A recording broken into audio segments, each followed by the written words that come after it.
Good afternoon. Thank you all again for joining us today. I always ask, so please silence the cell phones. My name is Muhammad. I'm the executive director here at the Jerusalem Fund and Palestine Center. On behalf of our board of directors and our staff, it's a pleasure to welcome you here today, as always. And it's a pleasure for everybody also online. Thank you for watching. We appreciate it.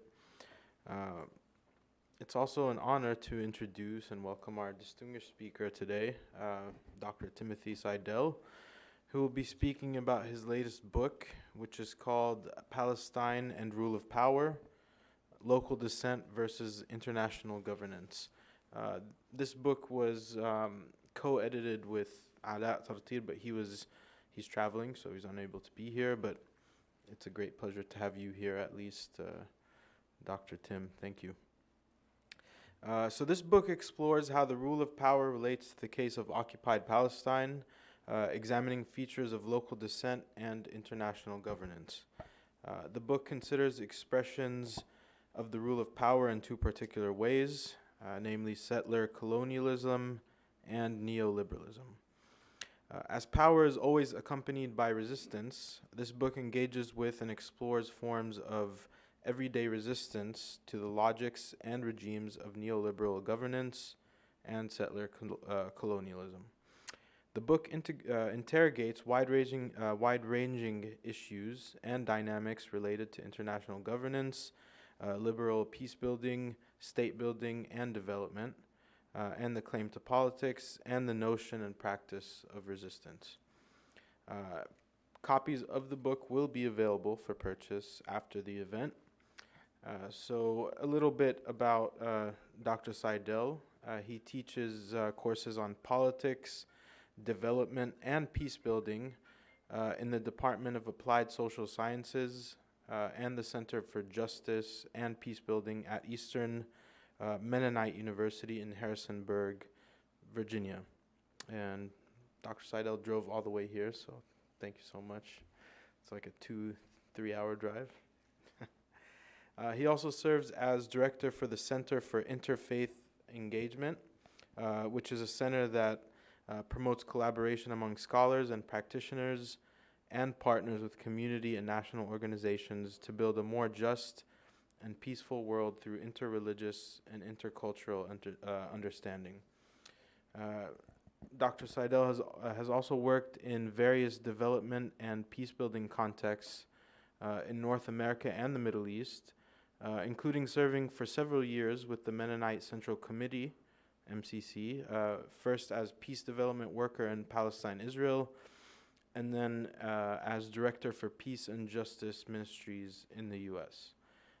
He has previously taught at American University and Lancaster Theological Seminary. He holds an MTS from Wesley Theological Seminary and a PhD from the School of International Service at American University here in Washington. Dr. Seidel will speak for about 45 minutes, after which we'll have a Q&A session. As always, please wait for the mic to come to you and keep your answers brief and to the point. And for the online audience, you can tweet your questions to our Twitter account at Palestine Center. So please join me in giving a very warm welcome to Dr. Timothy Seidel.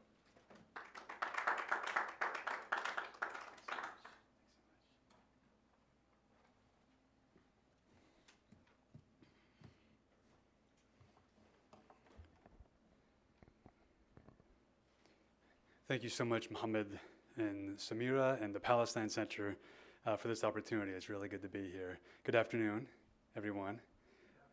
How y'all doing today? All right. So I want to begin by acknowledging the many contributors that made this volume possible. Nijma Ali, Dana El-Kurd, Melanie Meinzer, Anders Persson, Ben White, Jeremy Wilderman, and of course my colleague and co-editor Ala Tartir, who sends his regrets for not being able to join us this afternoon. This edited volume is not merely a collection of chapters, but it's been a really life-giving project for those of us who are involved, a collaborative scholarly effort. Thank you so much for that introduction and for welcoming me this afternoon. Full disclosure, I just got back from Palestine on Monday night, so I'm still adjusting back to Eastern time. Yeah, like Mohammed said, over the next several minutes, I'll attempt to give you a glimpse into what our volume is trying to do. I'll begin by sketching out the overall framework of the book, discussing the key themes. If it makes sense, I'll try to make some connections to my recent visit to Palestine and observations and insights I heard, in particular about the so-called deal of the century with regards to settler colonialism and neoliberalism. I'll then give an overview of the chapters that the 8 contributors made, but there's a lot of good stuff in there, and so I won't be able to cover all the chapters, so I'll of course invite you to read the book. So in his History of the Peloponnesian War, Thucydides wrote that the strong do what they will, and the weak suffer what they must. So in a way, this volume reinforces that notion of the rule of power in late modernity. As the chapters in this volume describe, power expresses itself in many different ways. Settler colonialism, liberal peace building, institution building, foreign aid, and its inflections of power in terms of security and political economy. But in another way, this book challenges the sort of Thucydidean power politics in as much as it recognizes that the so-called weak don't simply suffer what they must, but act as social and political agents in terms that we refer to as the resistance that co-constitutes the power that we observe. Palestine and Rule of Power explores some of those ways, in particular in Palestine today. And through its 10 chapters, the book tackles 3 interconnected themes, namely resistance, steadfastness, and mobilization against settler colonialism and repression in Palestine, the impact of neoliberal external aid intervention, and then finally the security sector reform and Palestinian authoritarianism. So some context. Earlier this year, in January, Israeli bulldozers razed some 15 dunams of Palestinian agricultural lands in the Wadi al-Sam area of southern Hebron in the occupied West Bank. That same month, in the West Bethlehem village of Batir, Israeli bulldozers razed and leveled another 15 dunams of Palestinian agricultural lands, uprooting about 60 olive trees. Batir is on the UNESCO World Heritage List due to its terrace farming and irrigation channels. Days later, Israeli settlers chopped down 40 Palestinian-owned olive trees in the El Mughayr village in the central West Bank district of Ramallah. That village has come under attack, increasing attacks by Israeli settlers, such as running over flocks of sheep, uprooting of trees, seizures of land, burning of local mosques. This escalation of settler violence was evident again in El Mughayr when Israeli settlers attacked the village. The UN Office for the High Commissioner for Human Rights said that it was, quote, deeply concerned about the protracted and extremely violent attack that led to the killing of Hamdi Nassan, a 38-year-old father of 4. Since Israel's occupation of the West Bank, including East Jerusalem in 1967, over 500,000 Israelis have moved into settlements in occupied Palestinian territory in violation of international law. These examples of Israeli settler violence have both social and economic effects. As the UN Office for the Coordination of Humanitarian Affairs, or OCHA, points out, quote, olive-based livelihoods in many areas of the West Bank are undermined by Israeli settlers who uproot and vandalize olive trees, and by intimidation and physical assaults on farmers during the harvest itself, unquote. OCHA also reports that the average number of violent incidents instigated by settlers every month increased by 57% in 2018 compared with 2017, and by 175% compared with 2016. Settler violence is on the rise. The Israeli human rights group B'Tselem also reports on Israeli settler vandalism, adding that, quote, settler violence and vandalism takes place with the full backing of the Israeli authorities. Sometimes soldiers take part in the assault. At other times, they stand idly by. The police make no substantial effort to investigate the incidents nor take measures to prevent them or stop them in real time, unquote. This incidence of settler colonial violence in the West Bank benefits Israel because, B'Tselem report points out, quote, settler violence has gradually dispossessed Palestinians of more and more areas in the West Bank, paving the way for a state takeover of lands and resources, unquote, which resonates with the rumors about what the deal of the century is going to offer Palestinians, namely annexation of Area C. In our book, we explore the structures and processes that explain these expressions of violence and Palestinian resistance to it. In particular, our book examines the impacts of settler colonialism and neoliberalism in Palestine today, as well as the forms of everyday resistance to the logics and regimes of neoliberal governance and settler colonialism. So I want to take a minute and kind of look at both of those expressions of power, right? So beginning with settler colonialism. In this volume, I'm reading from pages 2 to 4 in our book now. In this volume, we understand settler colonialism as a global, transnational phenomena that is as much a thing of the present as a thing of the past, distinct from other forms of colonialism in several ways. One critical feature is that unlike colonial agents such as traders, soldiers, governors, settler colonizers come to stay, as Patrick Wolf says, with the intention to permanently occupy. Settlers are founders of political orders who carry with them a distinct sovereign capacity, asserting sovereignty over indigenous lands. In this way, settler colonialism is not just an event, but a structure, quote, that persists in the ongoing elimination of indigenous populations and extension of state sovereignty and juridical control over their lands. Patrick Wolf, who's done a lot of research on settler colonialism in this sort of burgeoning field of settler colonial studies, underscores another key feature of settler colonialism, that it's inherently eliminatory. The primary motive for elimination is access to territory. Quoting Wolf, territoriality is settler colonialism's specific, irreducible element, unquote. This logic of elimination animates both the negative goal of the dissolution of native societies and the positive goal of constructing a new colonial society on expropriated land.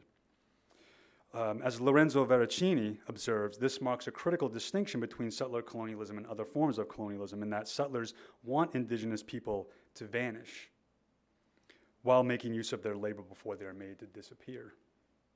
The peaceful settler hides behind the ethnic cleanser, quotes Veracini, who enters a new empty land to start a new life. Indigenous people naturally and inevitably vanish. It's not settlers that displace them in this logic of settler colonialism. In this way, quote, settler colonialism obscures the conditions of its own production, unquote. The natural and inevitable vanishing of the indigenous population points to what Wolf emphasizes, not the indispensability, but the dispensability of the indigenous person in settler colonial context. And I'm going to quote Wolf at length here. The primary object of settler colonization is the land itself, rather than the surplus value to be derived from mixing native labor with it.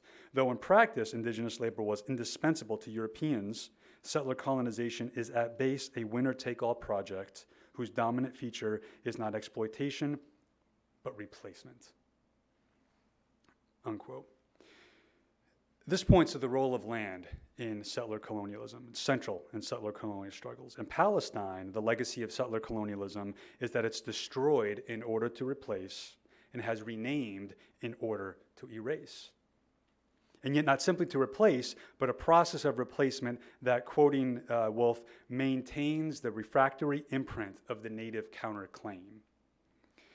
Settler colonialism endeavors to recast indigeneity onto the settler, requiring the elimination and the erasure of the native population. And this is another key feature. Settler colonialism seeks its own end in that it trends towards the ending of colonial difference in the form of a supreme and unchallenged settler state and people. However, as Barker and Lohman point out, quote, this is not a drive to decolonize, but to eliminate the challenge posed to settler sovereignty by indigenous peoples' claims to land, by eliminating indigenous peoples themselves and asserting false narratives and structures of settler belonging, unquote. Now, the second expression of power that we identify in our chapters is neoliberalism. the neoliberal political and economic order defining appropriate behavior in late modernity, seen most clearly in Palestine and the state-building project. Now, over the last 25 years, since the Oslo Accords and the establishment of the Palestinian Authority, or the PA, the rule of power has been displayed through institution-building agendas and commitments expressing itself in terms of humanitarianism, foreign aid, independency, as well as political, economic, and security sector reforms. Richard Falk, former UN Special Rapporteur for Human Rights in Palestine, observed that it is this neoliberal approach to peace that has set the stage for years to propose what President Trump has called the deal of the century, right? The essence of which is the substitution of an economistic agenda of promises that, when applied to the structural realities of Palestine, end up hardening security and softening resistance without changing the abusive and corrupting victimization of the Palestinian people. And while its usage is wide and varied, we explore neoliberalism and both its political and economic effects in our volume as a logic and an order that advances an understanding of social and political freedom that can only be realized in free market terms. Right? So the market itself is cast as a natural phenomena, where, as George Monbiot describes it, competition is the defining characteristic of human relations. Quoting Monbiot, it redefines citizens as consumers whose democratic choices are best exercised by buying and selling. He also points out that this logic sees attempts to limit competition as inimical to liberty because it is the market that reveals a natural hierarchy of winners and losers. Monbiot says that inequality is recast as virtuous. Efforts to create a more equal society are both counterproductive and morally corrosive in this neoliberal logic. The market ensures that everyone gets what they deserve. A critical feature of this volume is how the chapters consider the ways settler colonialism and neoliberalism interact with each other to express a very specific kind of power that rules in Palestine today. And I'm going to be reading from page 4 in our introduction. There's been a robust conversation in recent years identifying the role of neoliberalism and the liberal peace theory in contemporary state building, peace building, and development. For example, Roland Paris has noted that the liberal bias in peace building, with its resemblance to old imperial modes of global governance, quote, one way of thinking about the actions of peace builders is to conceive of liberal market democracy as an internationally sanctioned model of legitimate domestic governance as the prevailing standard of civilization that states must accept in order to gain full rights and recognition in the international community, unquote. Now, one feature of this liberal peace project, in particular explored by Viviane Jabri, is its characteristic as interventionist, it's cosmopolitan, and largely in the hands of Europeans and North Americans. She argues that it contains a disciplinary effect, a governmentalizing effect that results in dispossession. And not simply a dispossession of material resources, but a dispossession of political agency and the capacity to determine what constitutes political identity. Jabri understands the liberal peace project as a project of war, actually, the purpose of which is the management of populations. Drawing on Foucault's analytics of power, Jabri argues that the liberal peace governmentalizes post-colonial societies while depoliticizing social conflict. Far from being an emancipatory project, this liberal, neoliberal peace reinforces, quote, a hierarchical conception of subjectivities premised on the primarily European liberal self as against others whose modes of articulation remain other. She underscores the implications for political subjectivity when she discusses resistance in terms of the claim to politics, a particularly salient point in the context of what she sees as the liberal peace project's characteristic of dispossession, in that it, quote, seeks to depoliticize the temporal and spatial articulation of selfhood in place of a globally affirmed, institutionalized discourse that seeks conformity to a liberal international political economy, unquote. So as a project of dispossession and governmentalization, she sees the liberal peace's complicity in the banishment of politics and political agency, so that societies targeted for liberal intervention come to be reduced to a division between culprits and victims, where the former come to be defined as the enemy, while the latter constitute the biopolitical mass to be protected or rescued. There is in this scheme of things not so much a right to politics, which assumes agency and distinct subjectivity, framed in the contingencies of social and political life, but a life lived as a mass, simply one element in a category inscribed elsewhere by somebody else. So political subjectivity and resistance, in terms of the claim to politics or the right to politics, can't be conferred from the outside, right? But is always framed in struggle and in contestation. So how does this relate to Palestine? One way it matters for our discussion in our volume is that neoliberalism and liberal institutionalism, with its technical problem-solving approach to governance, sort of tweaking solutions here and there, depoliticizes in a manner similar to how James Ferguson described the effects of a neoliberal development as an anti-politics machine in Lesotho. The attention to post-colonial, decolonial conversations makes clear the ways that neoliberal peace has always been made possible because of the violence and dispossession of colonialism. Neoliberalism depoliticizes the situation in Palestine in a way that obscures, it hides the settler colonialism that has been and continues to happen, as well as the resistance to it. Obscures that as well, allowing it to continue in a way as if it's not really there. Right? That's what depoliticizing does. It invisibilizes it.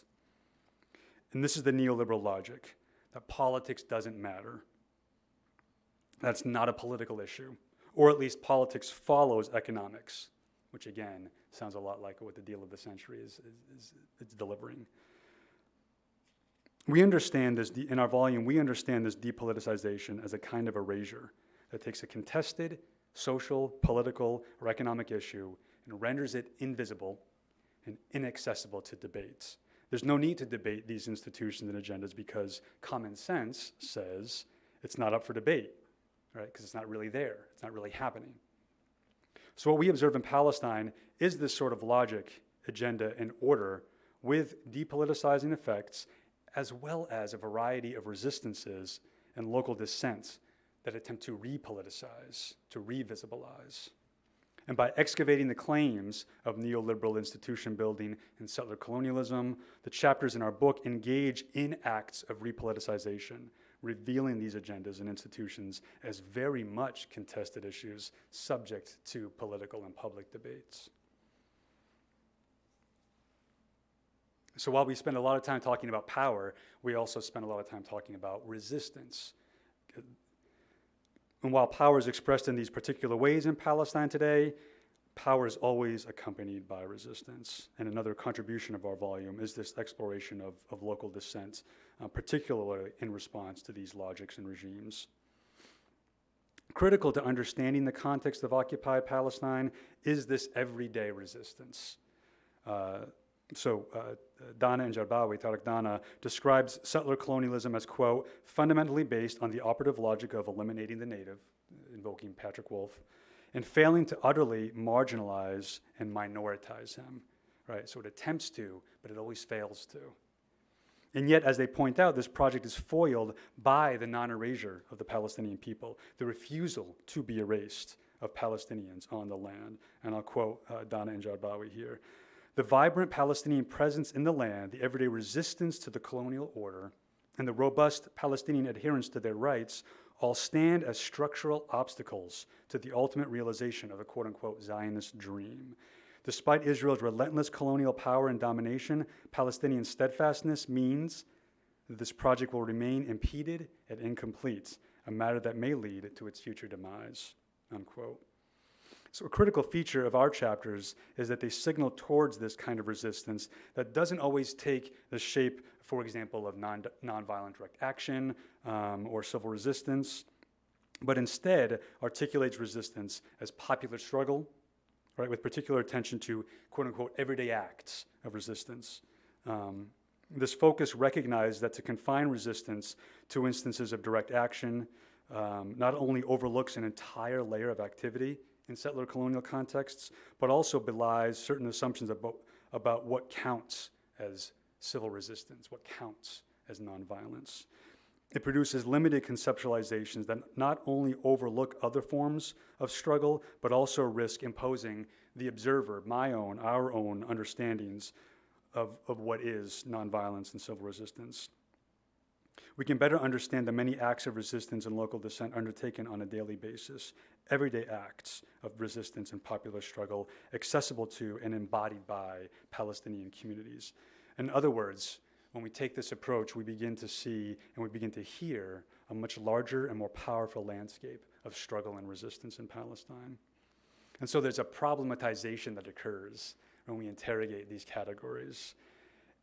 And we think this problematization begs the question, if we don't have the language or the categories or the frameworks to identify or talk about something such as resistance, such as struggle, does that mean that it's not there? Does that mean that it's not happening? Addressing this challenge is central to discussions on everyday acts of resistance, where local, place-based experiences are privileged and alternative forms of everyday life are respected and critical agency is expressed in unanticipated forms of resistance.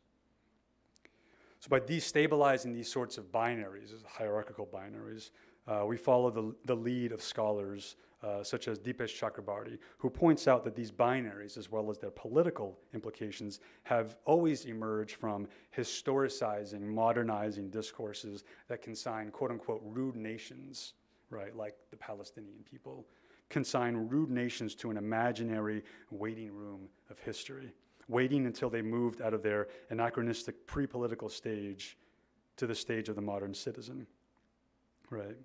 These instabilities can only be ignored in an effort to totalize our categories of resistance, thus locating populations who don't conform to these categories of appropriate modern behavior, confined these populations to a certain stage along this historicist continuum of appropriate modern behavior. The discussion leads us towards an interrogation of governance, liberal peace building, development, the claim to politics that will have an impact on our observation of the kind of local dissent that is going on, that is occurring in Palestine. So in his foreword to our book, Professor Falk argues that despite Israel's flagrant violations of international law and the stark failure of the formal Palestinian leadership to address the aspirations of the Palestinian people, the transformational potential of a mobilized, resourceful, and resilient people shouldn't be overlooked. It's the vitality and resilience of the Palestinian people, as argued by Professor Falk and by the chapters in our volume, that allowed them not to lose sight of their fundamental entitlements to self-determination and human rights. So this local dissent and resistance was also observed earlier this year and ongoing in Palestine. One example earlier this year was when Palestinian, Israeli, and international activists shut down the recently opened Route 4370, or the quote-unquote apartheid road near Jerusalem. The West Bank has many segregated roads, but this is the first road to actually have a wall along its entire length, dividing Palestinian and Israeli drivers. And this sort of local dissent and everyday resistance was observed this past Friday and every Friday since March of last year, when the Great March of Return protests were launched, seeing thousands of Palestinian civilians in Gaza, which has suffered from over a decade-long Israeli siege, took to the borders to demand their right to return as refugees to their original homelands, now in present-day Israel. Yet these multiple inward-outward diffusions aim to silence this local resistance to the expressions of power. International aid is a key instrument that is mobilized for this purpose. While international aid has failed to bring a lasting peace to Palestine and Israel, that aid has been successful in setting the rules for a securitized version of peace, as well as for securitized processes of state building and political reforms that criminalize Palestinian resistance. And yet, despite Israel's flagrant violations of international law and the stark failure of the formal Palestinian leadership to address the aspirations of the Palestinian people, the transformational potential of a mobilized, resourceful, and resilient people won't be overlooked. So that's sort of the framework of how this volume emerged and what it's trying to do. And so for the next few minutes, I want to kind of give you an overview of the chapters. There are 8 contributors to this volume.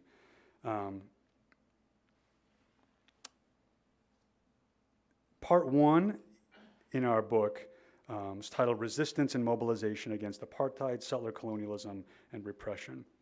And in Part 1, it discusses and illustrates how the settler colonial present, how the framework and structures of apartheid, as well as the failure of the Palestinian state-building project are all resisted and confronted. They illustrate how repressive rules and expressions of power are manifested and also challenged by Palestinian people. In Ben White's chapter, Ben White was here not too long ago, in Ben's chapter, he sets the settler colonial context and contextualizes the state-building project of the PA within a de facto condition of apartheid imposed by Israel. White shows that the de facto status quo of a single state in all of Mandate Palestine, which is being increasingly identified as matching the definition of apartheid in international conventions, is unlikely to change soon, as none of the Israeli political parties who either currently hold power or who could conceivably form an alternative government recognize the Palestinian people's rights to self-determination. Given these realities, White argues that the PA leadership, especially in the occupied West Bank, and Palestinian political factions more broadly, are facing difficult and significant questions, including whether a focus on state building under occupation has, in fact, laid the foundations for a Bantustan. Illustrating how sovereignty and its rules can be challenged through the everyday practices of colonized people and through steadfastness and resistance is the focus of the next chapter by Seidel.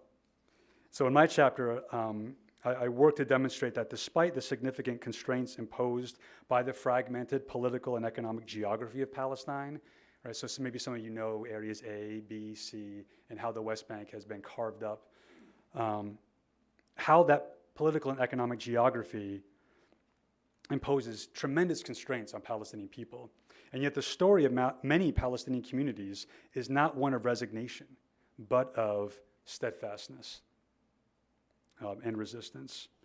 I argue that attention to embodied subjectivities not only challenge the centrality of the state in our political and geographic imaginations, but also takes the embodied experience of Palestinians as a starting point for talking about those political claims, right, that repoliticize and resistance. This theme of steadfastness, or sumud, which is the Arabic word for steadfastness, this theme of sumud is picked up in chapter 4 by Nijma Ali, through focusing on an analysis of the actions and perceptions of the third generation of Palestinian activists inside of Israel. Right? So maybe some of you know that 20% of the state of Israel, citizens, are actually Palestinian. In her chapter, Ali reveals an alternative approach to understand sumud that moves away from a dominant sort of cultural understanding of steadfastness or sumud towards a forward-looking approach that adopts an active or transformative sumud framework to alter social and power relations inside of Israel. The chapter presents 4 patterns that characterize that sort of transformative sumud: practical, personal, cultural, and active. And it argues that challenging the monopoly of sumud as cultural resistance and demand moving to active sumud as political allows the Palestinians inside of Israel to fulfill their potential away from romanticizing their physical remaining in their homeland.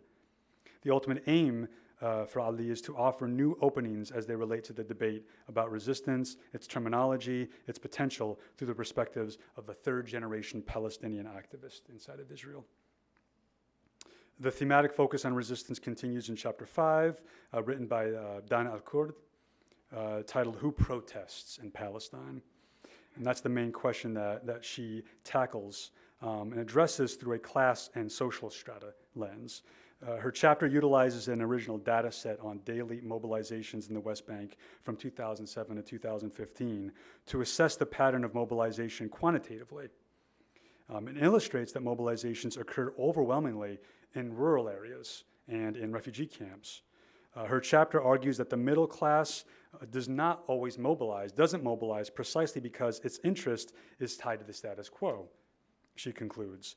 Mainly the retrenchment of the PA and unwittingly the occupation. And therefore, the relation of individuals in society to the status quo regimes determines mobilization, hence why mobilization is concentrated in areas that are more rural, with less organizational capacity, and with members that don't necessarily have higher education.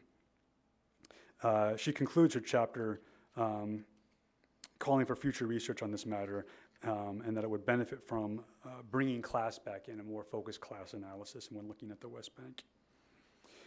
Part 2 of our book is titled External Intervention and International Aid, and examines the uniqueness of the Palestinian-Israeli conflict in European Union discourse, and discusses the impacts of international aid regimes driven by these neoliberal logics, as well as the expressions of solidarity in the international donor community that seeks to accompany popular education in the occupied West Bank.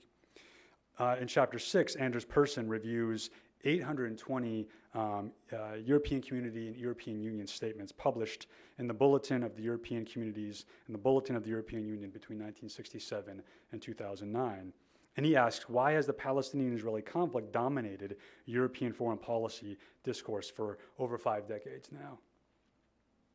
What were the major policy departures that induced the shifts in the views and positions of the European Union over those decades?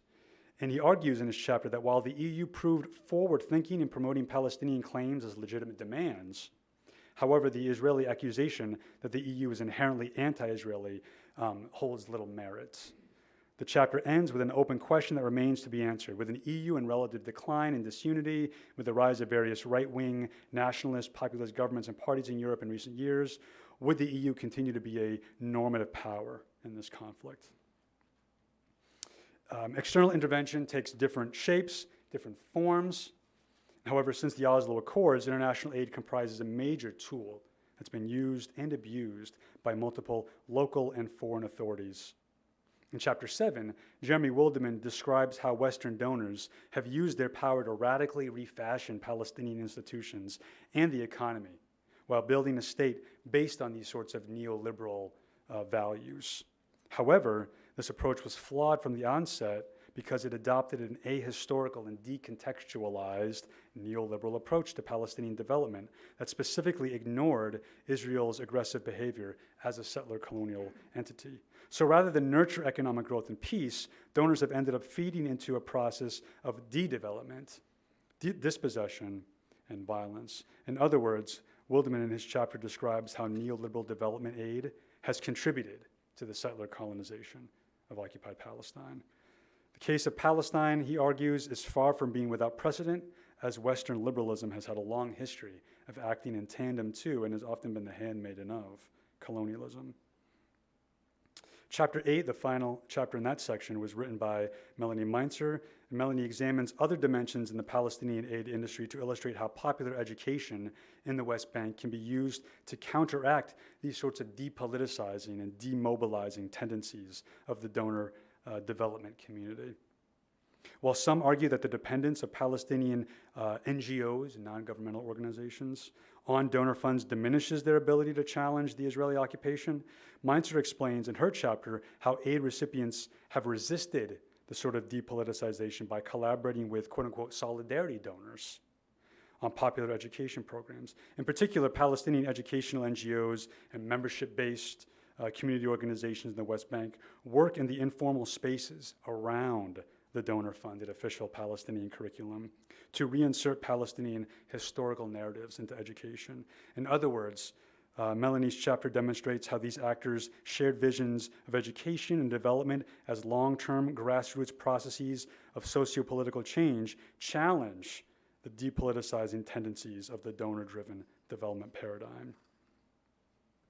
The final part of our book, part 3, is titled Security Sector Reform, Resistance, and Authoritarianism. And it examines and problematizes the trajectories of security sector reform and the accompanying emergence of and resistance to authoritarianism in Palestine by focusing on donor-driven security reform and its ramifications on criminalizing Palestinian resistance. So in Chapter 9 in this section, Allah Tartir argues that security sector reform under the PA's post-2007 state-building agenda didn't only aim to enhance the PA security forces' functionality and effectiveness, and to ensure stability and security for Israel, but it also sought to tame resistance to Israel's occupation and colonial domination by criminalizing and stripping resistance of its basic infrastructure. In particular, Allah's chapter tackles the consequences of the post-2007 PA security campaigns in Balata and Jenin refugee camps in the West Bank from a people's perspective through his ethnographic fieldwork, illustrating how and why resistance against Israel has been criminalized. The chapter concludes by arguing that conducting security reform to ensure stability within the context of a colonial occupation and without addressing the imbalances of power can only ever have two outcomes: better collaboration with the occupying power and a violation of Palestinians' security and national rights by their own security forces. The thematic focus on the consequences of security sector reform, on the sustainability of the status quo, and the denial of Palestinian democracy extends to Chapter 10, the final chapter of our volume, by Allah. As the PA's state-building process has atrophied in recent years, Tartier argues, securitization has found a renewed impetus, being elevated as the expense of initiatives that seek to promote democratization. In particular, SSR, security sector reform, far from being a neutral process, has strengthened the foundations of Palestinian authoritarianism. And focusing upon the development of the EU's police mission in the West Bank, this chapter argues that the EU-sponsored reform has directly contributed to the professionalization of Palestinian authoritarianism. The chapter therefore suggests that the EU has consistently failed to acknowledge the political implications that extend from its technical mandates and interventions. Allah says the EU has become, to the extent that its interventions extend Israel's colonial project, part of the problem. So in conclusion, we got some wonderful endorsements of our book, but one I want to share with you, if I can, is from Mandy Turner, who's the director of the Kenyan Institute. This is her insight. She says that in The Wretched of the Earth, Frantz Fanon has stated, quote, that the business of obscuring language is a mask behind which stands the much greater business of plunder. And in our book, Palestine and Rule of Power, we seek to rip off the mask of the obscuring of language that surrounds Palestine and the Palestinian people by analyzing the intersections of Israeli settler colonialism and neoliberal forms of rule as a system of oppression. And at a time when justice and rights are being cast aside in favor of a victor's peace, incisive analyses of the cruel and unjust context that Palestinians face in the struggle for survival and self-determination are necessary and urgent, unquote. So it's our hope that this volume advances scholarly knowledge on Palestine and beyond, but in doing so will contribute to imagining new ways of being and drawing new paths that will bring future generations closer to freedom. So again, many thanks to Mohammed and to Samira and the Palestine Center and to you all for being here. I look forward to your questions.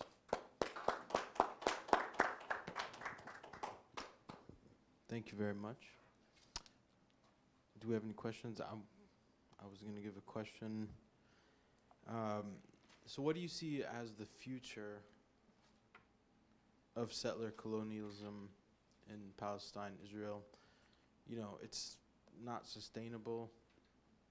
But what do you, I mean, especially maybe with this deal of this so-called deal of the century, Right. What do you see it developing into in the next, I don't know, few years or something like that? So one of the things that I heard in this most recent visit, so I was just in Palestine for 2 weeks. I led a group of Christian seminarians from Lancaster Theological Seminary, pastors who training to become pastors. And so what we did was we didn't just give them the standard Holy Land tour. We met with organizations working for a peace born of justice. So one of the things that I heard this time around, and I've heard it before, is that in the short term, folks aren't optimistic about seeing too much change when it comes to, especially, when we hear about annexing Area C, when we hear about the expansion of settlements under the Trump administration and the de facto support. The case of the Golan is just one example of that. So I heard this last time was, in the short term, a little optimism about that trajectory changing at all. And yet, it's unsustainable, right? And so in the long term, seeing how this steadfastness, this refusal to be erased, will inevitably, and this is where the hope lies, will inevitably lead to a break of some sort in that settler colonial structure that won't necessarily come from top down, right? Won't come through sort of like, you know, it's the U.S. and Israel that are negotiating. Palestinians aren't part of this negotiation. And so it will be something from below that will provide that breach to this institution, if not simply in the fact that 6.5 million Palestinians will not go away.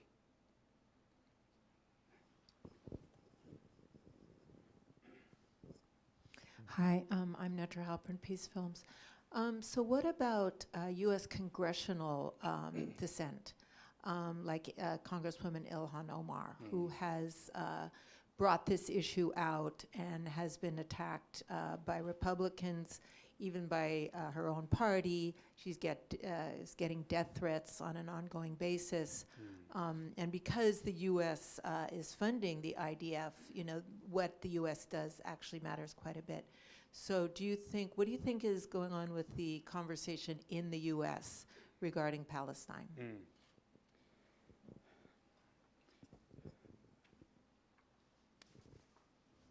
I think that's a really good question. The recent, when it comes to the United States Congress, I'm even less optimistic when it comes to the situation in Palestine and Israel. There historically has been little pressure, right, in the United States Congress. However, I'd like to believe that with Ilhan Omar and with Rashida Tlaib and with these you know, that destabilizes the status quo in the United States Congress. I hope so, but I think that the structure that currently exists and the relationship that currently exists,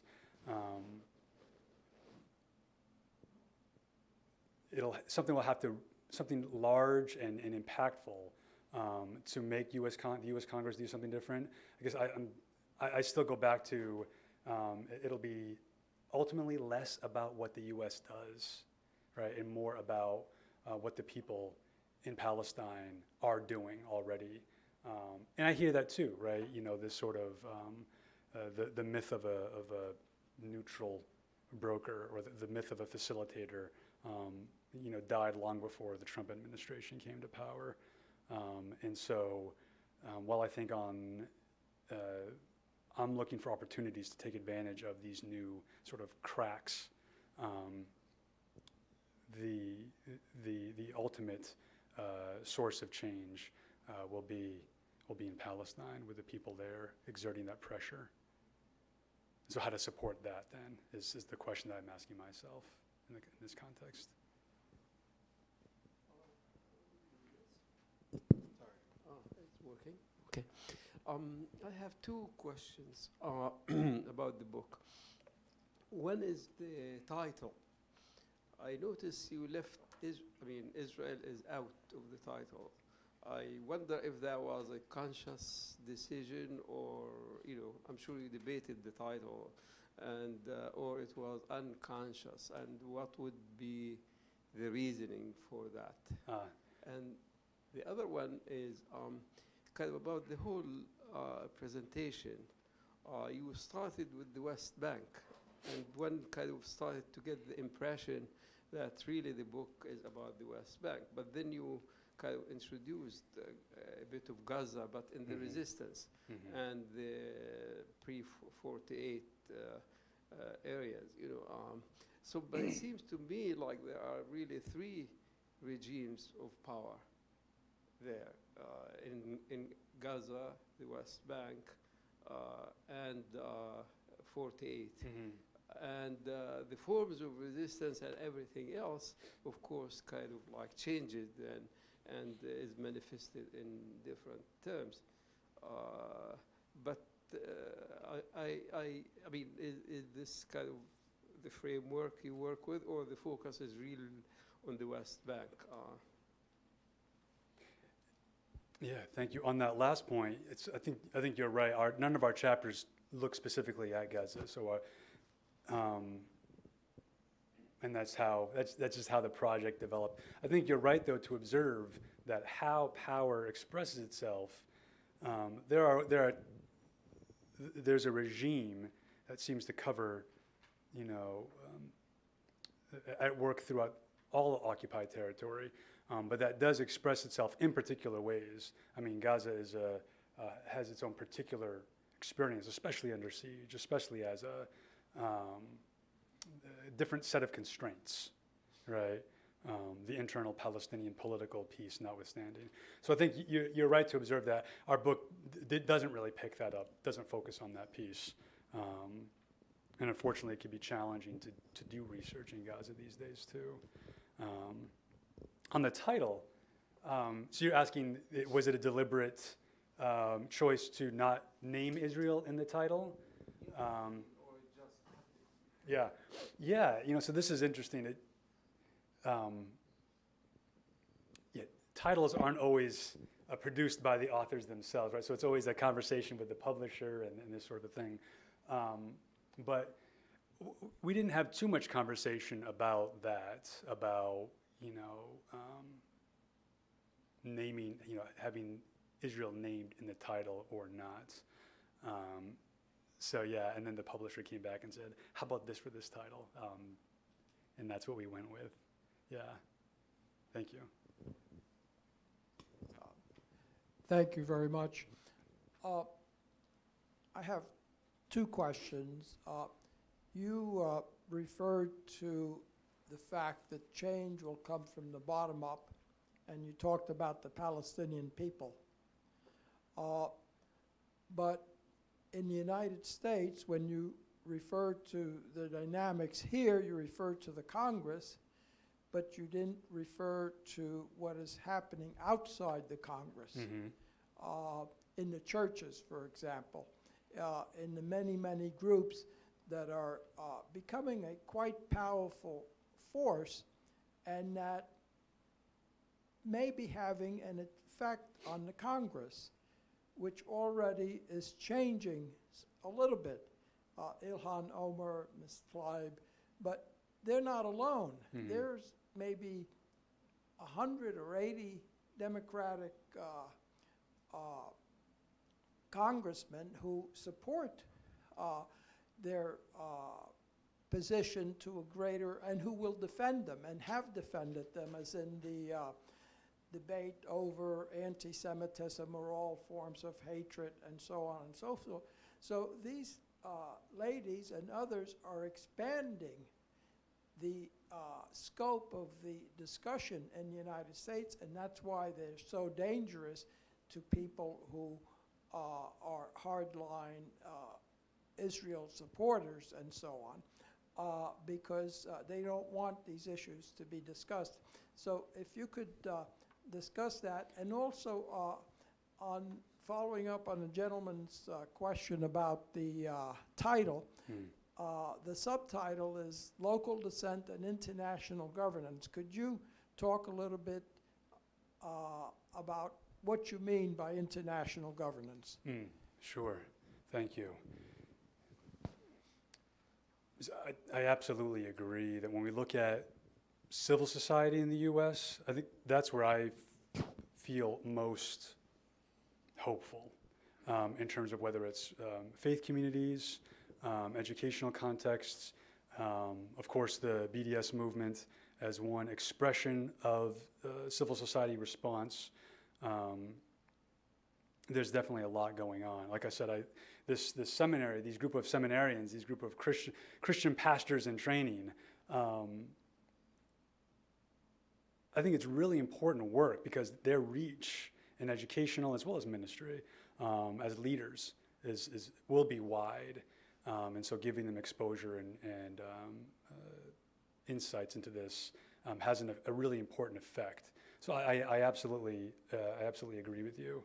And then hope that, right, at that base level, there can be an impact in our political institutions.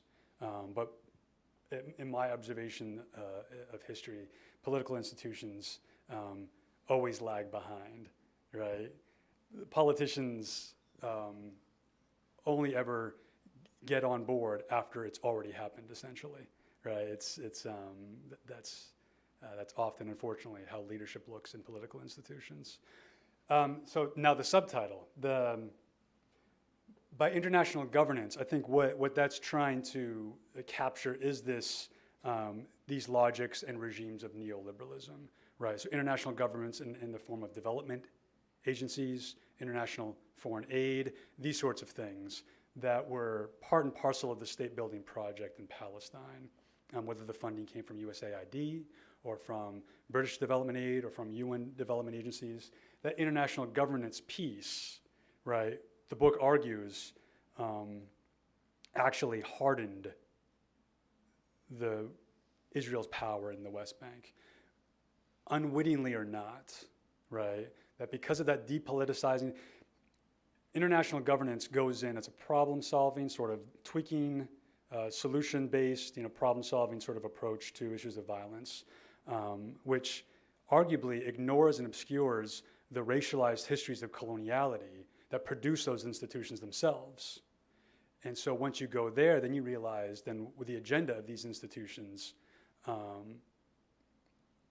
going to move in a particular trajectory, direction.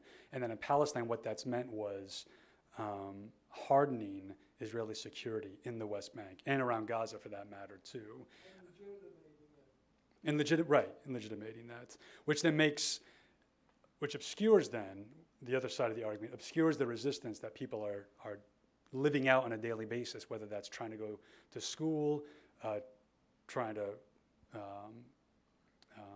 work their land. I mean, these sorts of like everyday acts are the pieces that we want to center in our book in a way that that often gets obscured because we're looking at these, high-level institutional points of view.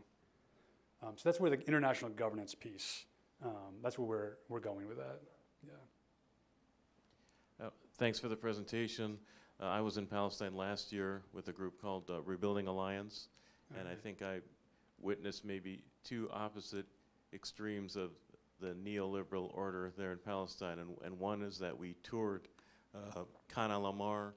We talked to, which is a village outside of Jerusalem that's under threat of demolition because of the expansion of the illegal settlements. And then also Susia, and which is the same, another village under threat of demolition. And then also we went in the Jordan Valley, where there's a lot of mining of the resources of Palestinians there. And I guess maybe I would kind of contrast that with, towards the end of the trip, I went to Rawabi. Okay.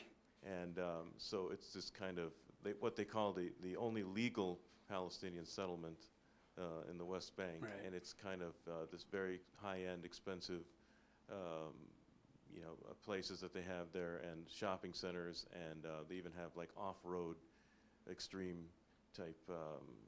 So I just, does that fit into your? This is the neoliberal order, and then the second question I have is about the one thing that's striking is the lack of representation of youth in Palestine. It's kind of an older group that's been there, like the average age of over 70 and mostly male. These are, I would think, major factors of contributing to the problems with the neoliberal. Yeah, nice. Thank you very much. Yeah, that's I think an insightful contrast between looking at how Susia, for example, is under threat of demolition, has been for years now, with that settlement of Susia that's right next door to it, and then Rawabi, right? There's I met an engineer last week who works on some of those parts of that settlement, that new city there. And yet even that town, at a moment's notice, can be shut down, right? The roads can be blocked, the checkpoints can be blocked, and then everything's shut down, which I think belies the unsustainability of these solutions, right? And this is what some of the news from the past week with the Trump administration, I guess, calling for an economic workshop in Bahrain. Have you heard about this? So this will be interesting. And there's a number of things to break down with that sort of a thing. Not least this economistic sort of inject capital, politics doesn't matter. Let's get folks. And I guess I'm finding resonance with what happened, 10 years ago. I think former Prime Minister Fayyad tried to do this too, right? And it didn't work, right? I talked to Palestinians who are just in debt. Right, there's banks and financial institutions, all these opportunities in the West Bank right now, and so go get a loan, buy a new car, whatever, and then they're just in debt. And then how do you get out of that debt? So the other side of that logic is an unsustainable future. The youth piece.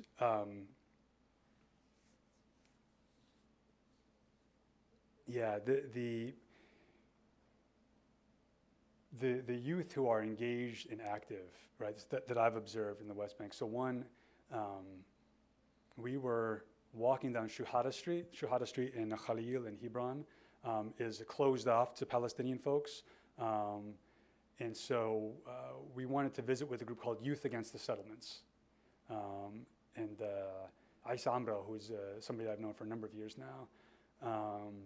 And we were walking down the street, and our tour guide couldn't join us at this point, so he had to run through the cemetery to meet us on the other side because he couldn't walk on the street, which not incidentally USAID funded that the construction and rehabilitation of that street with the hopes that it would be a meeting place for Palestinians and Israelis, which it's not. This was on May 9th, so it was Israeli Independence Day, so there were settlers barbecuing while we were walking down that street to visit Youth Against the Settlements and to see how their steadfastness, how they're remaining steadfast. So I think one of the questions that I've had is how, and then we went from there to Tawani in the South Hebron Hills and met with a young man who was working in Susia and around there, trying to mobilize youth.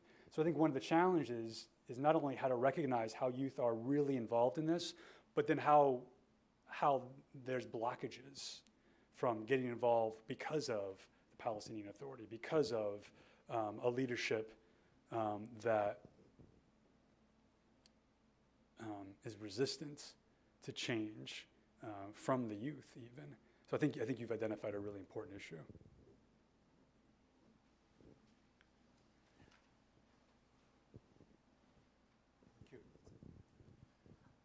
When you speak of settler colonialism, are you thinking of Israel proper as well as the West Bank, the settlement project in the West Bank, as distinct from the settlement of Israel proper? And as a consequence, if Palestinian resistance is to succeed, I assume that implies needs to be a division within the Israeli population as a response to the Palestinian resistance, and that this response would go against settler colonialism in the West Bank.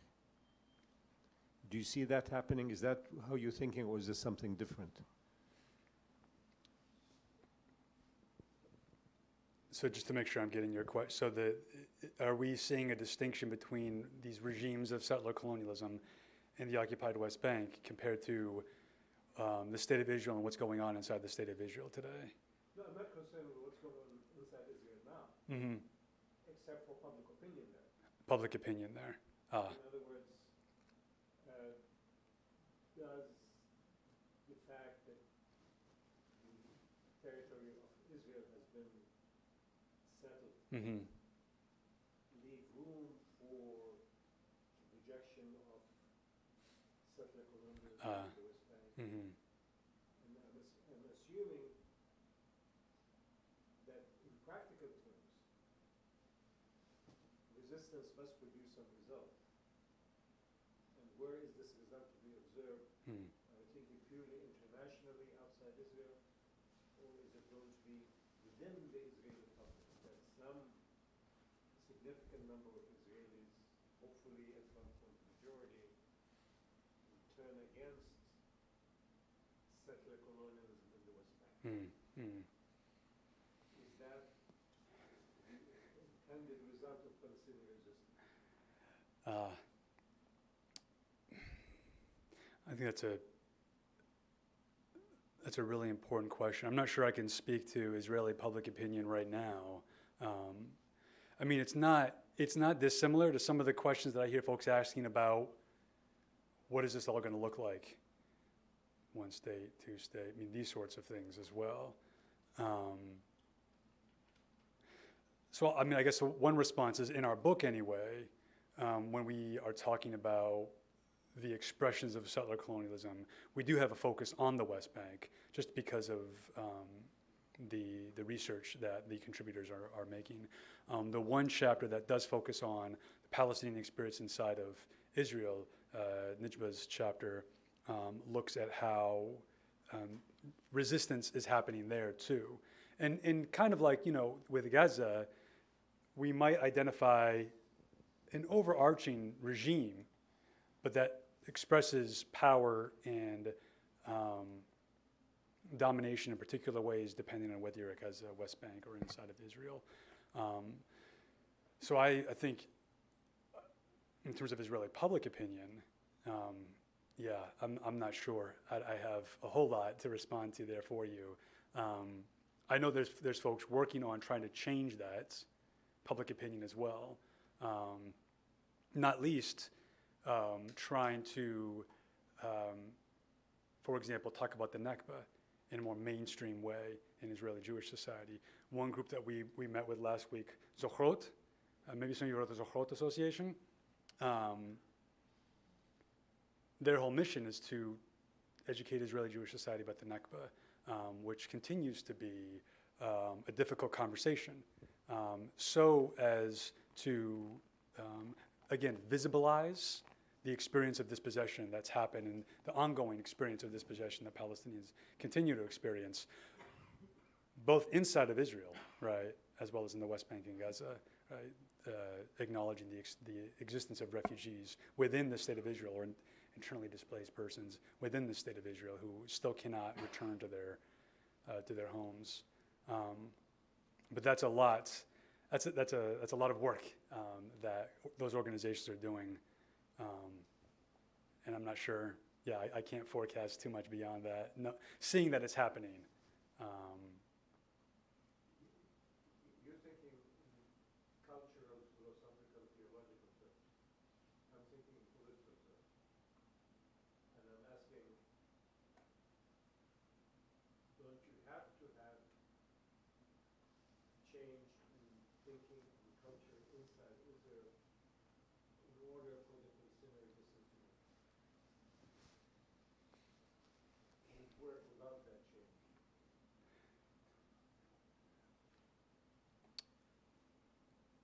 Probably not, right? I mean, this idea of whatever, and I don't want to speculate about coexistence or what this is supposed to look like, but I think there are some who would argue that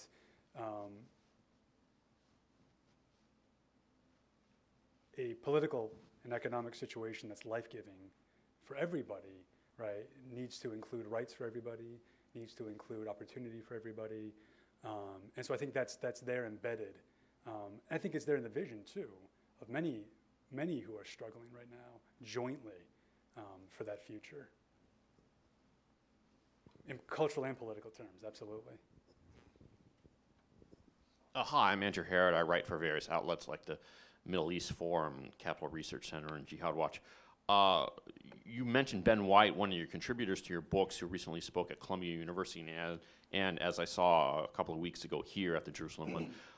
He's raised controversy for comments he's made, like, and for example, he's stated that he can, quote, also understand why some, quote, people, unquote, people are anti-Semitic. I mean, he cites, for example, there's widespread bias and subservience to the Israeli cause in the Western media. Do you also share such an understanding that raises troubling issues like the Pittsburgh shooter talked about how the Trump administration of the synagogue shooter was very biased towards Israel? I think he referred to the Congress as Zionist-occupied government, et cetera. So what do you think of your contributors' comments? Well, not having seen those comments in front of me, I would hesitate to. Okay. Okay. Yeah, no, I mean, I would hesitate to speak for Ben or to take a position on something without actually looking at it in front of me. Yeah.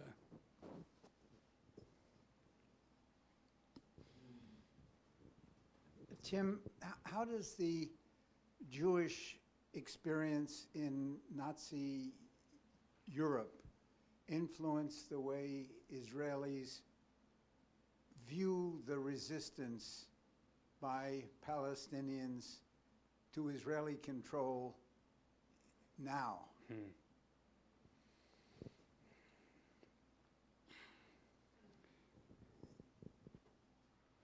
Yeah, I think that's a big question. And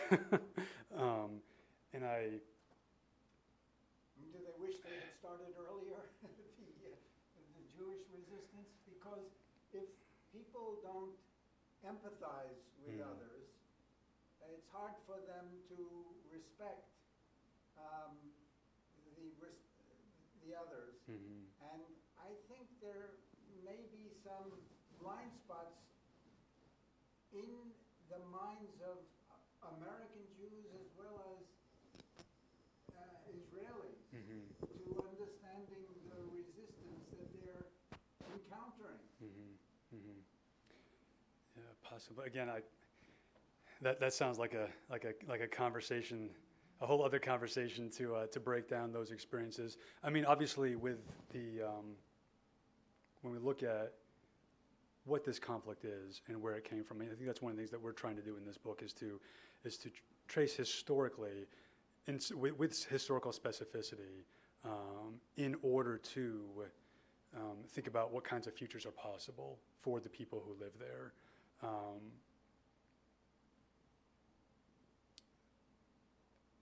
And to do that in a way that acknowledges the histories of the Palestinian dispossession and displacement,